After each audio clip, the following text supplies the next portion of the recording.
Bonjour à tous et bienvenue dans notre toute première émission dédiée aux intérimaires. Attention, nous allons parler budget. Et oui, nous allons parler argent. Pas de tabou avec nous. Nous allons surtout voir comment gérer son budget au mieux pour faire une demande de crédit. Pourquoi ? Parce que c'est un des sujets qui est le plus demandé par les intérimaires au FAST. J'ai un projet, j'ai un crédit, je souhaite acheter une voiture, passer un permis, faire réparer mon véhicule ou tout autre projet et j'ai besoin justement d'emprunter. Donc nous allons voir avec nos invités comment faire, comment réfléchir, s'organiser, les démarches qu'il va falloir mettre en place pour que ce projet puisse aboutir et nous verrons aussi en cas de coup dur comment on peut être aidé. Dans l'ombre de ce studio, nous ne sommes pas seuls. Steve est accompagné de ses experts et ils sont en train de scruter tout ce qui se dit sur le chat pour répondre ensuite à vos questions et essayer vraiment au mieux de vous donner les clés, les bonnes réponses pour que ces projets puissent se concrétiser. Steve, justement, nous rejoindra en fin d'émission et avec lui, nous pourrons justement évoquer tout ce que vous nous aurez posé comme questions sur le chat et peut-être apporter quelques compléments d'information. Steve ne sera pas seul, il sera accompagné de Magali. Magali, si vous ne la connaissez pas, c'est notre Madame Cadeau de la journée. Elle viendra justement pour vous poser la question qui fera que peut-être l'un d'entre vous pourra gagner un cadeau. Question autour d'un chiffre, d'un mot qu'un de nos invités aura prononcé au cours de cette émission que nous allons passer ensemble. Autour de moi, j'ai le plaisir de recevoir Céline Rossetti. Céline, bonjour. Bonjour. Tu es responsable du service social du FAST, c'est-à-dire de l'ensemble des assistantes sociales qui s'occupent justement de coordonner l'ensemble des services que l'on peut rendre aux intérimaires les plus en difficulté. Tu nous expliqueras justement comment les aider dans leurs projets et pour ceux justement qui rencontrent des difficultés de toute nature. À ma gauche, Basile Albert. Bonjour Basile. Bonjour. Alors Basile, tu es responsable des partenariats à l'ADI. Tu nous expliqueras ce qu'est l'ADI et finalement comment tu interviens, enfin en tout cas l'ADI intervient au bénéfice des salariés intérimaires, notamment sur le microcrédit. Tu nous expliqueras ce que c'est. Et enfin Laurent, tu es responsable des partenariats au Crédit Agricole Consumer Finance, j'ai bien dit ? C'est ça, c'est bien dit. Et bonjour, et partenaire du FAST aussi sur le volet solutions crédit. Exactement. Voilà, et donc avec nos invités, nous allons découvrir comment justement accompagner les projets, notamment quand on est intérimaire. Pourquoi ? Parce que on a beaucoup d'idées reçues des deux côtés, c'est-à-dire côté intérimaire, on peut se dire, ça peut être compliqué de monter un projet, d'avoir accès à des solutions de financement de crédit parce que je n'ai pas des revenus garantis chaque mois. Finalement, ma perspective de mission n'est jamais bien comprise par les banques, donc je peux rencontrer des difficultés à me projeter dans des projets qui pourtant sont essentiels dans mon quotidien. Et de l'autre côté, j'ai aussi peut-être des organismes bancaires qui peuvent se dire, vous confirmerez ou pas, qu'un intérimaire, ça peut être un candidat peu fiable justement sur cette fameuse capacité de remboursement et donc des organismes qui vont avoir besoin d'être rassurés sur l'intérimaire et sa capacité de paiement, on vient de le dire. Donc vous allez justement nous expliquer tout ça, qu'est-ce qu'on peut mettre en œuvre, comment le FAST travaille avec vos organismes pour faire en sorte que justement ces projets puissent aboutir. L'année dernière, c'est 32 000 intérimaires qui ont pu être accompagnés par nos services sur justement cette recherche de financement. C'est tout autant justement d'intérimaires chaque année qui viennent nous solliciter et à travers le FAST, nos partenaires, pour mettre en œuvre ces projets, que ce soit pour l'achat d'une voiture, qu'est-ce qu'on peut s'acheter d'autre ? On peut aussi financer un permis de conduire, on peut aussi aménager son logement, Voilà, donc c'est tout un tas finalement de projets auxquels on peut avoir accès, notamment via les services du FAST. Alors, la première question que j'ai envie de poser à mes invités, c'est comment préparer sa demande de crédit ? Comment se préparer finalement à faire une demande ? Parce qu'on n'improvise pas comme ça un matin une demande en se disant tiens, j'aimerais bien avoir 5 000 euros. Il faut peut-être se poser quelques questions avant. Basile, par exemple, qu'est-ce que tu pourrais nous donner comme conseil pour justement préparer au mieux cette demande ? Alors, les deux conseils que je donnerais, c'est d'abord d'être bien au clair sur son besoin de financement et l'objet du financement. Ce qu'on appelle l'objet du financement, c'est la chose si je puis dire, qu'on veut financer. Et donc, si on prend l'exemple, par exemple, de l'achat d'une voiture, avoir bien repéré les annonces, avoir éventuellement même repéré un véhicule auprès d'un garagiste, être très au clair sur le coût de cet objet, et donc avoir bien ça en tête au moment où on va solliciter le financement. D'accord. L'autre chose, c'est être au clair sur sa capacité de remboursement. Mais je crois que Laurent pourra nous en dire un petit peu plus. D'accord. C'est vrai que la capacité de financement, on le dit, c'est quelque chose d'important. Laurent, est-ce qu'il y a un complément d'information justement sur la préparation de ce dossier à avoir? Oui, sur la préparation. Déjà, avant de parler de financement, effectivement, comme le dit Basile, ce qui est important, c'est le projet. Il faut vraiment étudier son projet, ce qu'on veut, l'affiner, quel montant. Et derrière, oui, quand je vais commencer à parler financement, c'est à ce moment-là où je vais regarder finalement ma capacité d'emprunt. Et en fait, il y a une manière assez simple de le faire. C'est d'un côté, je prends mes revenus. De l'autre côté, mes charges. Alors dans les charges, il y aura effectivement le loyer du logement, l'éventuel crédit immobilier à rembourser et toutes mes autres charges de vie courante. Et à la fin, au bout du bout, il y a le reste à vivre, hein, comme on appelle. C'est finalement ce qui vous reste pour pouvoir éventuellement faire un projet via un financement. Donc voilà. Une fois que j'ai tout payé, c'est ce qui me reste en dépenses pures et donc que je pourrais investir dans mon projet si j'ai envie, voilà, ou j'ai besoin de solliciter un crédit. C'est exactement ça. C'est ça. Ok. Céline, donc si, voilà, on l'a dit aussi, hein, on est intérimaire, ça peut être des fois compliqué d'évaluer ses revenus. Je ne sais pas, toi, au sein de ton service, si vous aidez justement les personnes qui sont les plus en difficulté à estimer un petit peu quel est ce fameux, comme on dit, reste à vivre. À la fin, oui, le reste à vivre. Le reste c'est à ça, vivre. oui, exactement. Et surtout, pardon, excuse-moi Céline, et des intérimaires qui ont besoin absolument d'avoir de quoi s'acheter un équipement tel qu'on vient de le citer en exemple. Oui, donc, comme disait Laurent, il faut vraiment analyser son budget et c'est pas forcément facile. Donc nous, les assistantes sociales, par téléphone, elles vont pouvoir aider un petit peu l'intérimaire à justement faire le point sur tous ces revenus dont parlait Laurent, sur les charges, et elles leur donneront aussi les premiers conseils pour optimiser leur budget. Comment faire justement pour optimiser ses charges. Vraiment, c'est un accompagnement de premier niveau. Et si on voit par contre qu'il y a des intérimaires qui sont plus en difficulté et qui ont vraiment besoin d'un suivi un peu plus poussé sur leur budget, un accompagnement budgétaire plus poussé, on peut les orienter. Les assistantes sociales connaissent leur secteur et leur territoire et elles pourront les orienter vers les bons interlocuteurs en local qui pourront faire un suivi un peu plus important. D'accord. Alors du coup, Céline, là, tu m'as donné une première information. Tu as dit par téléphone. Ça veut dire que j'y ai accès comment à ce service? Parce que qu'on t'appelle. On appelle les personnes de ton service. Il y a l'appel du FAST, le numéro qui a été donné plusieurs fois. Et je le rappelle, 01 Oui. 71 25 08 28. Et puis on va le remettre aussi sur le chat. Oui, et pour le service social, il suffit de taper 6 et 1 et on tombe sur la plateforme du service social. Céline est formidable, elle nous donne le code d'accès direct. Voilà. Notez-le, on ne le dira pas deux fois. Et du coup, on tombe sur la plateforme du service social et ils orienteront vers une assistante sociale qui est certes par téléphone, mais qui est sur un territoire particulier, donc qui connaît vraiment les spécificités des départements et les bons interlocuteurs. Et donc, quand on est intérimaire, ça peut être vraiment un avantage que d'avoir quelqu'un au téléphone parce que ça permet de ne pas s'absenter, de ne pas louper une journée de mission pour aller sur un rendez-vous parce que des fois c'est aussi ça, hein, c'est devoir s'absenter parce que c'est en journée et là ça permet vraiment d'être accompagné en dehors des horaires un petit peu plus conformes.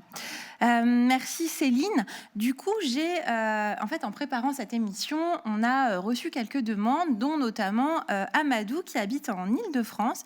Et Amadou, nous a dit comment convaincre les banques quand on est intérimaire et qu'on n'a pas le fameux CDI, le contrat à durée indéterminée, même s'il existe des CDI intérimaires, il nous dit les banques font pas confiance. Donc j'espère qu'Amadou, vous nous regardez et qu'est-ce qu'on peut dire à Amadou? Basile par exemple. Alors, si les banques ne font pas confiance, c'est parce qu'Amadou, le fait d'être en intérim, et même lorsqu'on a des revenus qui sont réguliers et stables, n'est pas une garantie suffisamment importante pour la banque, parce que un contrat intérimaire n'est pas aussi pérenne qu'un contrat à durée indéterminée. Oui, mais là, Amadou, il dit « je suis en contrat à durée indéterminée ». Il est en contrat à durée indéterminée. Je ne sais plus, Amadou. C'est pas grave. Mais en tout cas, il nous dit, voilà, ah non, il est en CDI intérimaire. Il est en Excusez-moi, CDI Amadou, intérimaire. désolé, mais parce que voilà, le CDI intérimaire est aussi une forme Je d'emploi. crois que dans la au sein de question, banque. en fait, Amadou s'interrogeait sur le fait que malgré le fait qu'ils soient en CDI intérimaire, il avait du mal à obtenir la C'est confiance ça. des banques. Mais c'est parce que, comme je le disais, ça reste un type de contrat, une forme de contrat qui est moins pérenne qu'un CDI. Néanmoins, si Laurent et moi-même sommes là aujourd'hui, c'est qu'il y a des solutions, notamment l'ADI que je représente, qui n'est pas une banque. Et donc, je profite de cette question d'Amadou pour expliquer un petit peu que la différence entre l'ADI et une banque. L'ADI est un réseau associatif D'accord. qui a pour mission justement de proposer une solution de financement aux personnes qui n'ont pas accès au crédit bancaire et notamment aux intérimaires. Donc, il existe, Mamadou, des solutions. D'accord. Donc en fait, Amadou qui nous dit je suis en CDI intérimaire, en fait il est en CDI, mais il traîne peut-être ce mot d'intérimaire qui fait que certains organismes peuvent se dire bah là, intérimaire, ça peut être compliqué dans du remboursement sur plusieurs années, alors que il présente bien un CDI comme tout à chacun. Mais finalement, vous le disiez aussi, un CDI, c'est peut-être pas le seul sésame pour obtenir un crédit. Effectivement, c'est pas le seul sésame. Alors, un CDI intérimaire apporte une certaine constance, le revenu qu'Amadou va avoir. En revanche, pour octroyer un crédit, il y a diverses règles, je ne vais pas toutes les expliciter ici, mais on regarde notamment ce qu'on disait tout à l'heure dans l'aspect budgétaire, c'est le reste à vivre, la capacité d'endettement. Est-ce qu'à un moment donné, par rapport aux revenus d'Amadou, par rapport à ses charges qu'il doit payer tous les mois, est-ce qu'il a la capacité, dans le budget qui reste, de rembourser un crédit? C'est aussi le genre de question que chez nous, au Crédit Agricole, on va se poser pour pouvoir décider d'un octroi ou non du crédit. Voilà. D'accord. Donc, on le redit encore, c'est pas forcément ce fameux CDI ou quoi ou qu'est-ce, c'est vraiment la capacité à pouvoir rembourser un crédit tous les mois pendant de nombreuses années. C'est pas simplement pendant quelques mois, ça engage assez longtemps, mais on reviendra peut-être dessus. Et alors, avec ce que justement, Basile, tu viens de nous expliquer, en complément de ce que Laurent nous a expliqué, comment savoir, moi, ici, chez moi, par exemple, si je relève d'un crédit ou d'un microcrédit? Comment je peux savoir si je vais vers l'un ou vers l'autre? Ou vers Céline, peut-être, d'ailleurs. Alors, je dirais que la question qu'il faut se poser, c'est est-ce que j'ai accès au crédit bancaire? Et pour répondre à cette question, le mieux, c'est d'essayer de solliciter les réseaux bancaires, en premier lieu le Crédit Agricole via le FAST, éventuellement d'autres. Si la réponse est négative, dans ces cas-là, le microcrédit sera adapté.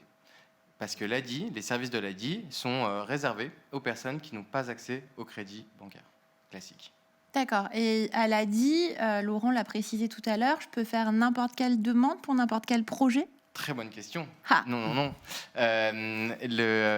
L'ADI peut uniquement financer des besoins en lien avec le projet professionnel et donc permet uniquement de financer des besoins pour se maintenir dans un emploi, lorsqu'on est déjà dans l'emploi, lorsqu'on a déjà une mission par exemple, ou pour accéder à une mission.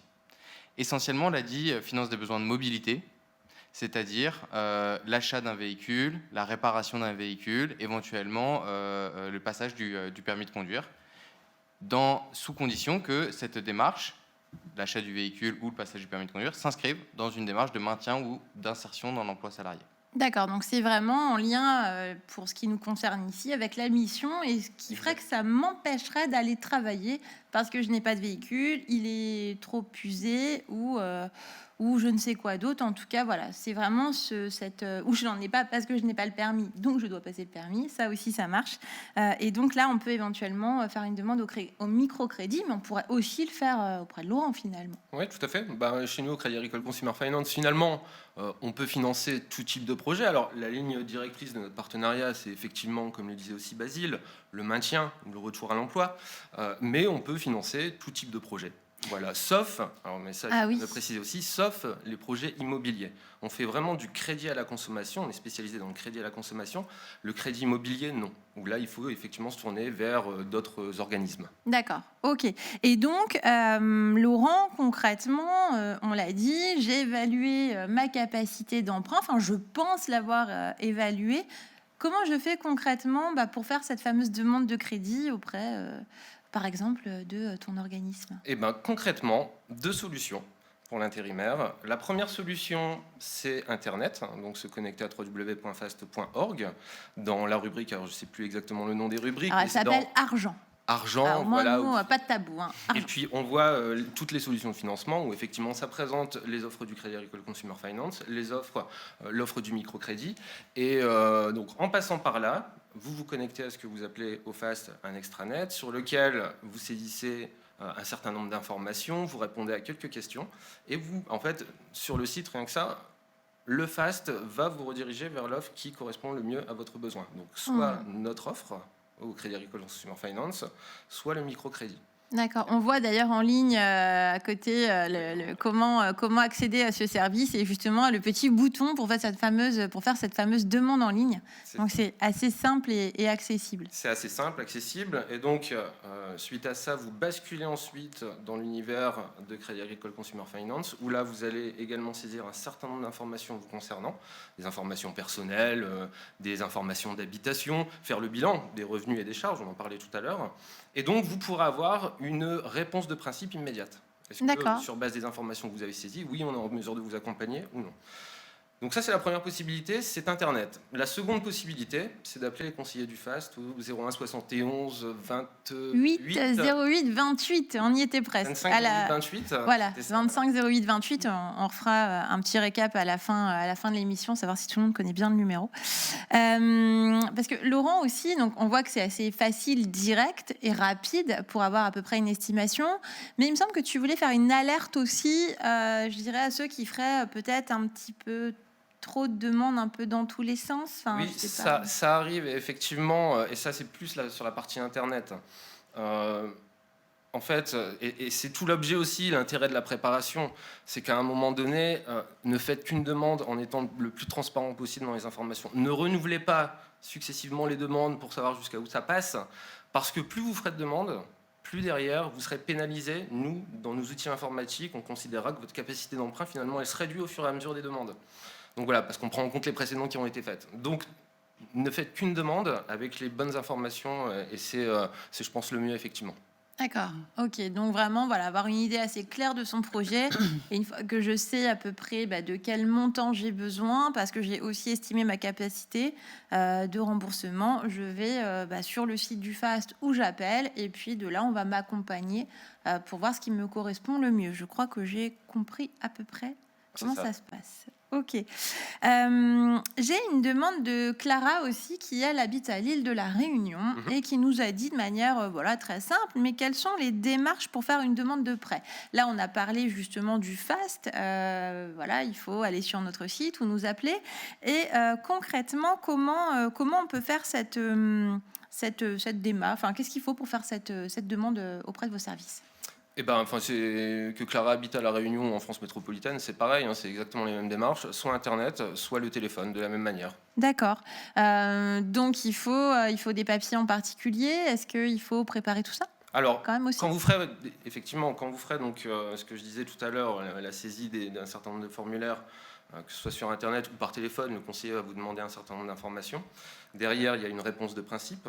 Et si elle est positive, on va vous communiquer, on va envoyer à votre domicile un dossier de crédit avec l'offre de crédit. Vous pouvez aussi, par Internet, la télécharger si vous êtes équipé d'une imprimante. Dans cette offre de crédit, il y aura un mode d'emploi sur lequel sera recensé l'ensemble des documents qu'il va falloir nous renvoyer. Et ils diront aussi où exactement signer, quelles informations renseigner sur l'offre de crédit. En fait, les documents principaux, ça va être le justificatif de domicile, ça va être un RIB, ça va être le justificatif d'identité, un justificatif de vos revenus, un justificatif du nombre d'heures travaillées. Voilà, je ne vais pas tous les énumérer. Ce sont des justificatifs qui sont finalement assez classiques quand on fait une demande de crédit. Et donc, ce qui est important, le plus important, c'est de bien soigner la complétude du dossier. Donc, bien signer, bien renseigner les informations au bon endroit dans l'offre de prêt et bien renvoyer l'ensemble des documents qui sont listés. Le fait d'avoir un dossier complet, c'est pour nous et pour vous, finalement, plus de facilité dans l'apport d'une réponse rapide. D'accord. Et côté ADI, à quoi êtes-vous attentif pour le traitement des demandes? Qu'est-ce qu'il faut vous fournir ou à quoi il faut réfléchir peut-être en plus? Parce que là, on parle peut-être de microcrédit, donc peut-être de conditions supplémentaires.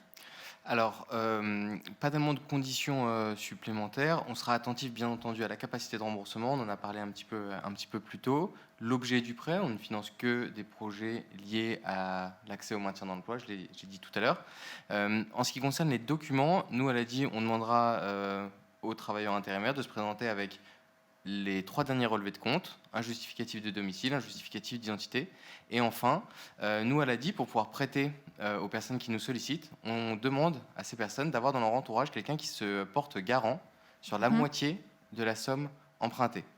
Donc ça veut dire qu'avant de se présenter à un rendez-vous avec l'ADI, il est important d'avoir identifié quelqu'un dans son entourage qui accepte de se porter garant.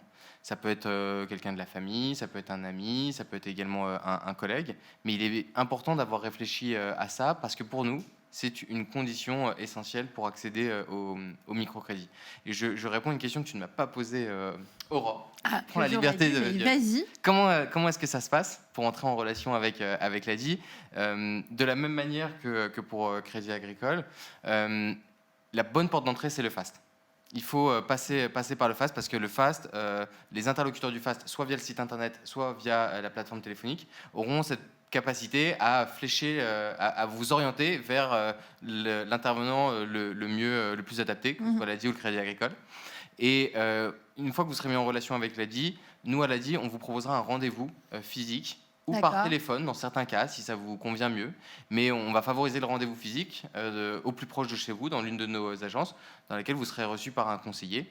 Et c'est pour ce rendez-vous qu'il faudra avoir bien préparé ces documents, être au clair sur son besoin et avoir identifié le garant qui pourra se porter caution sur votre prêt. D'accord, donc il y a une première étape côté FAST, et puis ensuite c'est orienté vers l'un ou l'autre de vos services avec peut-être, pour le coup, pour l'ADI, un rendez-vous physique. Tu as bien fait de me rappeler cette question qui est complètement importante et fondamentale par rapport à vos services.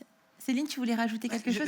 Par rapport à ce que tu disais, Basile, c'est justement l'apport de l'assistante sociale, c'est justement d'analyser quelle va être la bonne solution par rapport à la situation de l'intérimaire. Donc ça vaut le coup peut-être justement de faire d'abord une analyse du budget et de sa problématique avec l'assistante sociale qui va voir, alors on parlait du reste à vivre, mais qui va aussi voir la situation de manière globale. Est-ce que ce sont des difficultés qui sont récurrentes ? Est-ce que par exemple le loyer a été repris, mais il y a eu un loyer impayé, mais il a été repris, et en fonction de ça, elle va pouvoir orienter vers le bon outil, la bonne solution, donc soit un crédit, mais il y a aussi d'autres choses, ça peut être des aides financières d'organismes, ça peut être une demande d'échelonnement auprès d'un bailleur, ça peut être plein de choses, et donc du coup, l'assistante sociale, elle va vraiment faire le point sur la situation globale pour aller vers le bon outil. En fait, c'est ça, c'est beaucoup plus... comme tu viens de le dire, global, mais ce qui permet justement d'envisager d'avoir un projet d'équipement, on va le dire comme ça, que je n'aurais peut-être pas pu avoir en y allant sans trop me poser de questions et peut-être en ayant le risque d'être refusée parce que justement, j'ai à côté de ça d'autres difficultés qu'il faut gérer. Et ça permet en effet de cibler, comme tu disais tout à l'heure, c'est d'éviter de demander je ne sais combien de crédits et vraiment de cibler le bon projet. D'accord. Et donc, alors pour bien comprendre justement les différences entre tout ça, j'ai voulu vous poser quelques petites questions, mais il n'y a pas de piège. Mais par exemple, pour que tout le monde comprenne bien, j'ai besoin d'acquérir une machine à laver, bien de consommation courante, essentielle ou en tout cas de confort plus, d'une valeur d'à peu près 500 €. À qui je peux demander ? Chez nous, c'est possible. Crédit Agricole Consumer Finance, tout à fait, c'est possible. On peut, pour 500 € faire une demande de crédit auprès de vos services parce qu'on a besoin de s'équiper. C'est le mini-prêt. Ok, mini-prêt, très bien. J'ai des loyers de retard et donc je me dis que pour justement remettre à plat ma situation, un crédit serait la bonne solution. À qui je m'adresse ? Justement, c'est ce que je disais tout à l'heure. Je pense que l'idéal est d'abord d'aller prendre conseil auprès d'une assistante sociale qui verra justement si c'est juste un loyer de retard, si c'est des difficultés récurrentes, comme on disait tout à l'heure, et potentiellement aller vers un crédit, mais pas que. Voilà. D'accord. Et autre question, j'ai engagé un permis de conduire, mais finalement, je me rends compte que je suis pas si douée que ça et qu'il faut que je rajoute des heures. Donc la facture peut vite s'envoler. Est-ce que je peux aussi faire une demande de crédit et à qui ? tout à fait possible de formuler une demande de microcrédit à l'ADI. Je laisserai répondre. Chez nous aussi. Laurent. De la même manière, c'est possible. D'accord. Et donc dans ce cas-là, la même recommandation que faite précédemment, le mieux c'est d'appeler le FAST, qui sera plus à même d'orienter en fonction des deux services. Et pareil, par exemple, pour des réparations de véhicules, Et de la l'assistante même- sociale, elle peut complètement orienter vers des garages solidaires, où ce sont des prix moins chers. Donc, c'est-à-dire que les réparations vont être moins onéreuses. Donc, déjà réduire le prix et après, ce montant-là, voir comment on peut le financer. D'accord, donc ce qui veut dire, par exemple, j'allais faire des réparations, la facture est vraiment salée parce que ça peut monter vite. Par contre, comme pour beaucoup, mon véhicule est vraiment mon moyen, mon outil de travail. Avant peut-être d'engager ces réparations, ils me mettent vraiment en difficulté parce que ça peut impacter peut-être un paiement de loyer ou je ne sais quoi. Céline, on peut s'adresser à Aux ton assistantes service. sociales qui, justement, Et- feront des conseils en amont pour essayer de Et trouver soit, des solutions. Ouais. Effectivement, il y a des partenaires, donc des garages solidaires. Donc, on a dit, il y en a partout en France. Oui. Ça permet d'avoir des réparations à moindre coût. Et par contre, vraiment, ça peut aussi déboucher sur une orientation vers microcrédit et crédit. Alors, Pour le reste à charge, oui. pour le reste à charge. Et le fait de passer par l'assistante sociale, c'est une manière de se donner plus de chances de réussir sa demande de crédit, parce qu'on sera plus au clair sur sa situation et son besoin. Et même D'accord. au niveau administratif, l'assistante sociale, elle peut complètement les appuyer. Justement, on parlait de tous les justificatifs à réunir. C'est potentiellement compliqué pour certains intérimaires et l'assistante sociale, elle peut être complètement là en appui de ça. Donc, ne pas hésiter, parce que des fois aussi, le mot, le métier assistante sociale peut faire peur. On peut dire non, moi, assistante sociale, ça va, merci, laissez-moi tranquille. Là, en gros, toi, tu nous dis, ça peut être vraiment qu'une aide ponctuelle parce que j'ai besoin de monter mon dossier. Peut-être je peux passer à côté si on ne m'accompagne pas. Enfin, ça peut être. Oui, complètement. Elles sont juste là sur pour un moment appuyer. Ça précis. peut être vraiment très, très ponctuel, juste pour du conseil, comme on disait, pour orienter vers les bonnes personnes, les bonnes solutions. Et ne pas hésiter, dès qu'on commence à avoir des difficultés, de ne pas laisser s'enquister des difficultés, parce que justement, les assistantes sociales, elles auront les bons conseils pour éviter que la situation s'empire. D'accord, très bien. Donc, on retient ce conseil si on a le moindre doute pour justement que ce projet qu'on a envie de mener à terme puisse se réaliser dans de bonnes conditions. Eh bien, on peut soit, comme on l'a dit, contacter direct le FAST via notre site, ou bien Céline, pourquoi pas faire appel à vos services et être écouté et appuyé. Alors maintenant, je vais parler d'une question, en tout cas d'un sujet qu'on nous pose souvent. C'est un peu la question fatidique, c'est le taux. Le taux du crédit, je vous vois sourire, parce que c'est vrai, on nous le dit souvent.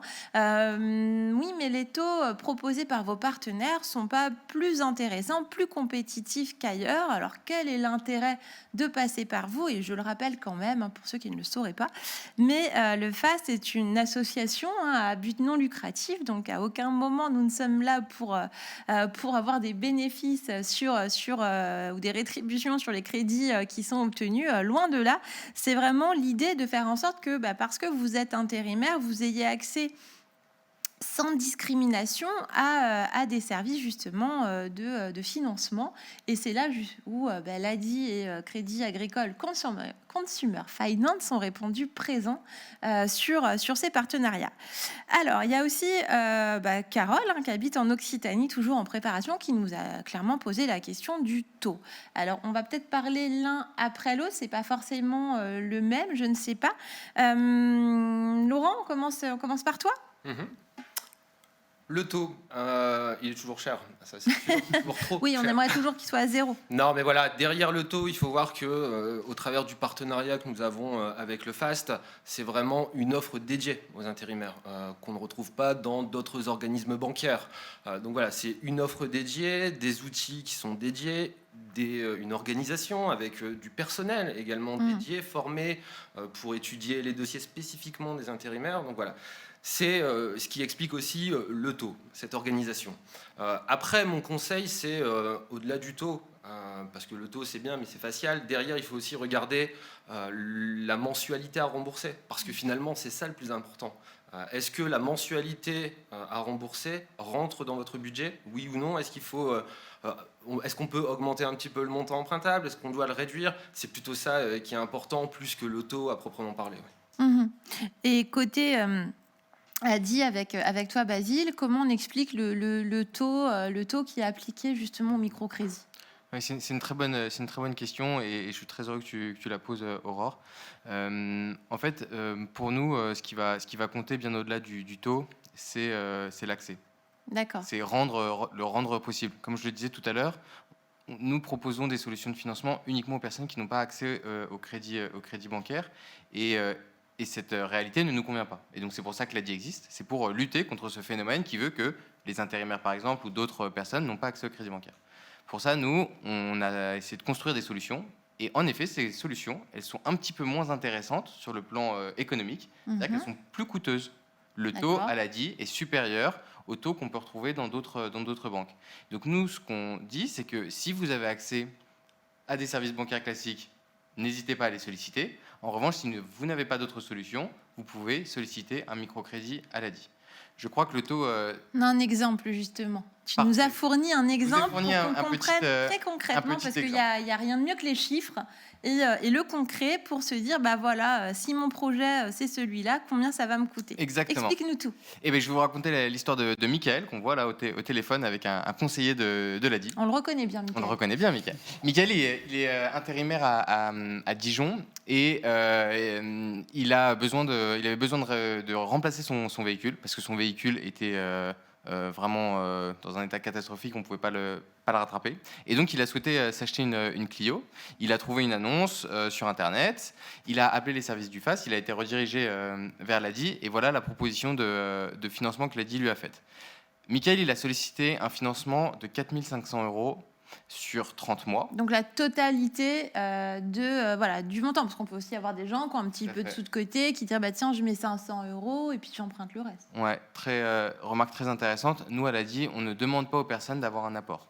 D'accord. On peut octroyer un crédit même aux personnes qui n'ont aucun apport. Et ce qui était le cas de Michael, il avait besoin de 4 500 € pour son véhicule, il n'avait pas d'apport, donc il a fait une demande de 4 500 € à l'ADI. Du coup, sur 30 mois, voilà la proposition qu'on a pu lui faire. Une mensualité de l'ordre de 165 €, D'accord. avec un TAEG estimé à 9,67%, qui correspond à un taux d'intérêt de 7,45%. À l'ADI, le taux d'intérêt est fixe. Il est le même D'accord. pour tout le monde et pour tous les montants la durée et du pour prêt. toutes les durées. D'accord. Et ce qui correspond au total à un coût du crédit de l'ordre de 570 €. Très Le bien. coût du crédit, c'est vraiment l'information à retenir. Combien ça va me coûter qu'on me prête cette somme sur cette durée? C'est vrai qu'on peut se dire, pardon, hein, c'est une somme, mais en même temps, sur ce moyen, enfin, ce projet qui est essentiel pour continuer à travailler, lissé sur 30 mois, c'est à peu près 2 ans et demi. Est-ce que je pourrais d'ailleurs mettre plus que 30 mois? Parce que je me dis, Oui, bah, ah là tout à là, fait. La finalement, durée maximum du crédit à l'ADI est de 36 mois. Et donc, D'accord. en effet, c'est une somme, mais c'est ce qui rend possible le projet. Et donc, quand on n'a pas d'autre solution, eh bien, comme tu disais, Aurore, lycée sur 30 mois ou sur 36 mois, voilà, chacun fait son choix et chacun décide de ce qu'il veut faire ou pas.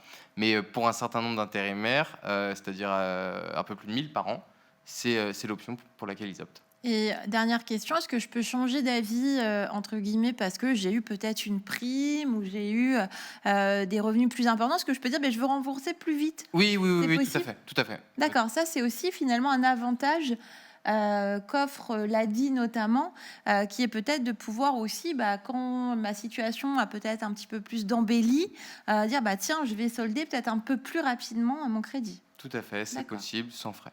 Ça c'est une bonne nouvelle. Laurent, est-ce qu'on se prêterait pas au même exercice? Allez. Vous voyez que cette émission a été préparée avec de gros moyens. Alors, Laurent, là, on est sur une simulation à 12 000 €. Du coup, là, on s'est donné le maximum, je crois. Exactement, c'est le maximum, que ce soit pour le prêt projet ou le prêt auto, c'est le maximum, 12 000 €, et là je l'ai mis sur une durée de 60 mois, donc 5 ans. En fait, là, l'écran que vous voyez, c'est exactement celui du simulateur qui se trouve, qui est accessible depuis votre site internet. Et donc, son fonctionnement est assez simple, hein. Vous avez sur la partie de gauche votre montant auquel vous renseignez votre montant. Bon, là, j'ai mis 12 000 euros. Vous cliquez sur Simuler. En bas, en fait, en dessous, il y a juste une réglette de 12 mois à 60 mois. Vous pouvez choisir la durée. Ça va de D'accord. 12 mois en 12 mois. Donc ce qu'on disait juste à l'instant avec Basile, on peut voir un petit peu dans quelle temporalité j'irai rembourser. C'est ça, exactement. Et donc, juste en dessous, vous avez la mensualité qui est calculée, donc là, qui est pour 12 000 euros empruntés sur 60 mois de 225,79 euros. D'accord. Voilà, hors assurance, d'accord, parce que on a des assurances qui sont possibles sur les prêts, les facultatives, sur le régime du crédit à la consommation. Et donc, sur ces informations de l'assurance, vous les avez de toute façon sur la partie de droite, où là, vous avez toute la simulation détaillée. Donc, on reprend les informations de montant, de durée. Là, le taux, pour 12 000 euros sur 60 mois, il est le TAEG, qui est fixe également, comme elle a dit, tout au long de la durée du crédit. Il est de 4,99. D'accord.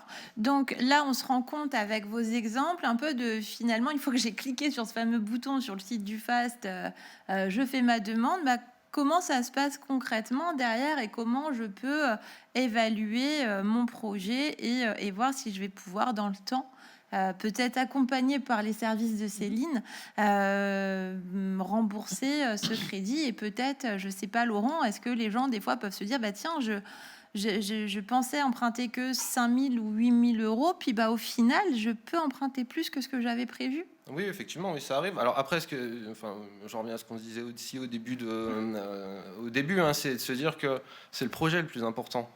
Et c'est pas forcément le financement qui fait le projet, mais le projet qui fait ensuite le financement.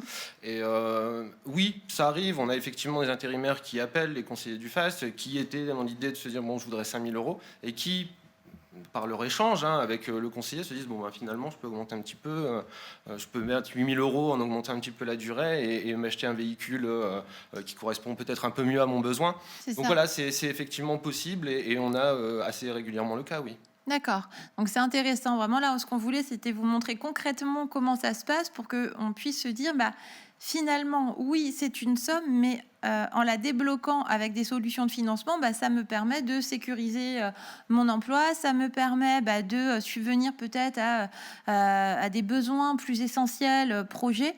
Donc voilà, j'espère que ces exemples vous parlent. C'est ça. Et juste pour ajouter un mot, pour rebondir aussi sur ce que disait Basile, sur les souplesses dans le remboursement du crédit. C'est vrai. De la même manière chez nous, et on l'a assez fréquemment utilisé pendant la dernière année, parce qu'il y a eu le Covid et où effectivement on a eu un certain nombre de salariés intérimaires qui se sont retrouvés du jour au lendemain sans emploi, qui ont eu qui nous ont appelés pour pouvoir justement avoir des souplesses, et on sait faire par exemple une pause mensualité. Si à un moment donné vous souhaitez suspendre une mensualité et la reporter à plus tard, c'est tout à fait possible. Là, il faut effectivement nous appeler. On peut faire aussi ce qu'on appelle de la modularité d'échéance, c'est-à-dire augmenter ou réduire ma mensualité. Si à un moment donné je change d'emploi, j'ai un salaire un petit peu réduit, là je peux appeler les services du Crédit Agricole Consumer Finance et voir comment on peut effectivement descendre un petit peu la mensualité, quitte à prolonger un petit peu plus la durée du crédit, mais du coup rester dans une situation budgétaire qui est saine. Donc ça, en plus, avec cet exemple, j'ai tout de suite envie de me tourner vers Céline parce que ça doit te parler, ce type d'exemple où des personnes doivent se dire non mais je dis rien, et je suis pas en capacité et je me mets vraiment en difficulté. Exactement, et on a souvent des intérimaires qui ont des accidents de la vie aussi, qui sont en accident du travail ou en arrêt maladie, et qui ne pensent pas forcément à solliciter par exemple leurs assurances de crédit. Et ça, ce sont complètement des conseils que l'assistante sociale peut donner en disant mais alors attendez, on va essayer de voir si vos assurances prennent on peut arrêter les mensualités un temps. Donc ça, c'est complètement des conseils que l'assistante sociale a en tête à donner à l'intérimaire qui a un accident de la vie. D'accord, donc je sais que je vais être en difficulté, donc tout de suite, pourquoi pas appeler nos services aussi, qui travailleront aussi avec les services de Basile et de Laurent pour ne pas laisser la situation, comme tu disais tout à l'heure, s'enquister et arriver à des points, je ne vais pas dire de non-retour, mais quand même des points où vraiment très compliqués qu'on aurait pu éviter parce qu'on en a parlé avant et qu'on a recherché ensemble des solutions. C'est un peu ça aussi le message à passer. Laurent, tu voulais rajouter quelque chose ? Non. Non, c'était bon.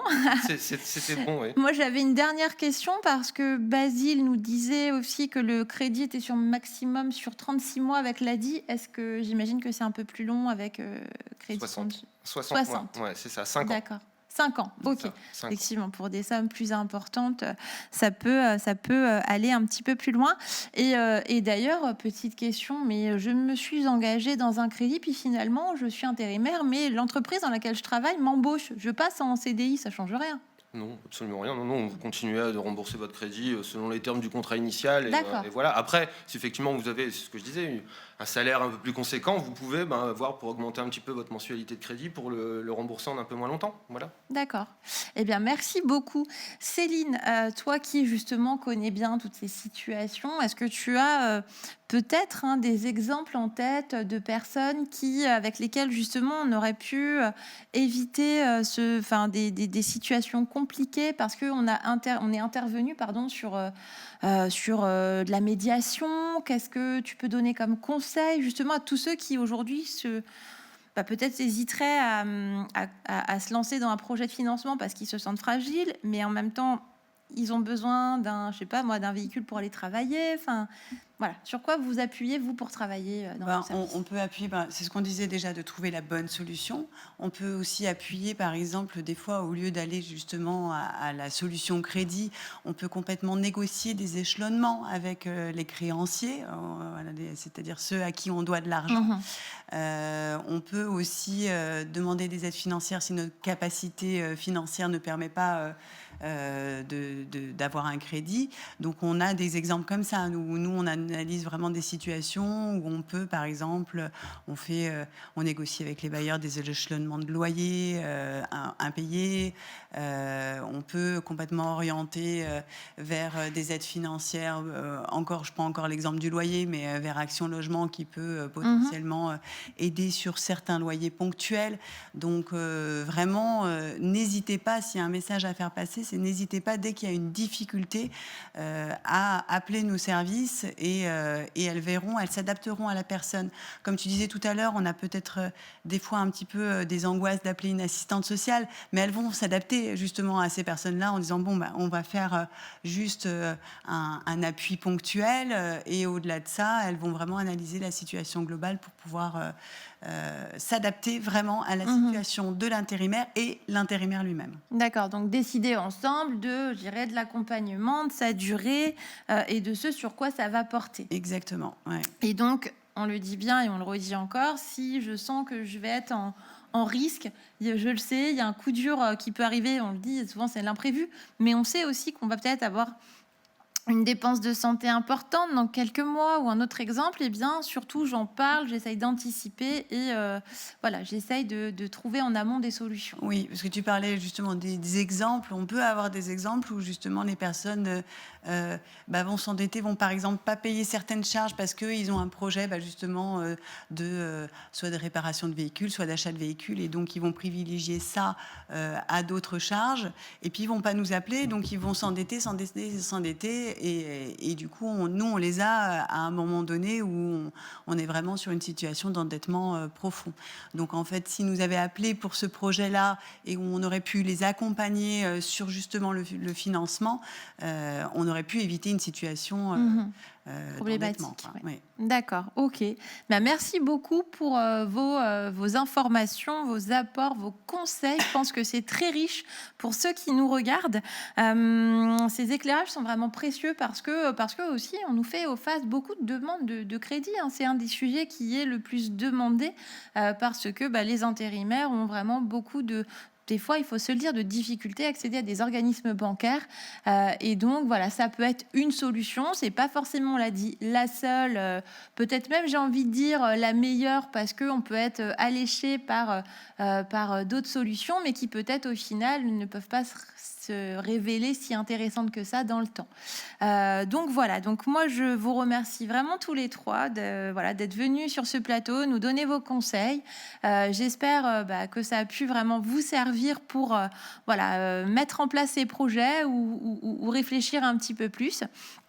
Et ce que je vous propose maintenant, ça va être d'accueillir Steve, qui est toujours caché, tapi dans l'ombre de ce studio, accroché au chat pour regarder vos questions, et qui va venir justement nous dire un petit peu ce sur quoi vous avez réagi et apporter des compléments d'informations sur ce qu'ont dit nos invités.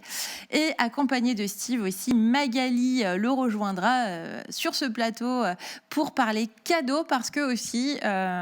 en étant attentif à ce que nous ont dit nos invités, vous allez pouvoir gagner un cadeau. Et donc, on se retrouve tout de suite après. Merci à vous trois. Merci.